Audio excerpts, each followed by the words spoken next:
General আজিজের আগে অনেকের উপর মার্কিন নিষেধাজ্ঞা আসলেও সরকারের ভয়ঙ্কর যাত্রা থামানো যায়নি। তাই এ নিয়ে নেতাকর্মীদের বিভ্রান্ত না হওয়ার আহ্বান জানালেন বিএনপি মহাসচিব মির্জা ফখরুল ইসলাম আলমগীর। রাজধানীতে এক স্মরণ সভায় এই আহ্বান জানান তিনি। বলেন, আওয়ামী লীগের নিজস্ব নির্বাচনে আজ বিরোধী রাজনৈতিক দল ও জনগণের অংশ নেওয়ার সুযোগ নেই। রিপোর্ট করছেন জাহিদ রহমান। ঢাকা রিপোর্টার্স ইউনিটিতে জাগবার প্রতিষ্ঠাতা শফিউল আলম প্রধানের সপ্তম মৃত্যুবার্ষিকীর স্মরণ সভায় অংশ নেন বিএনপি মহাসচিব মির্জা ফখরুল ইসলাম আলমগীর। বলেন, নিজের ঘর নিজেদেরই সামাল দিতে হবে। ভোটের অধিকার প্রতিষ্ঠায় আরো জোরদার আন্দোলন গড়ে তোলার আহ্বান জানান।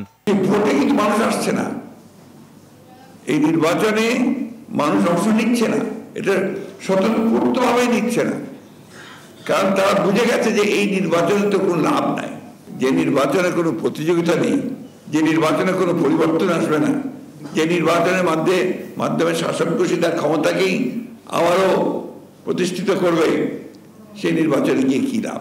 রাজনৈতিক প্রতিহিংসা কখনোই দেশের কল্যাণ বয়ে আনে না বলেও মন্তব্য করেন ফখরুল। আজই যে স্যাংশন এসছে, আমি মনে করি যে ওটা হচ্ছে আরেকটা বিভ্রান্ত করা।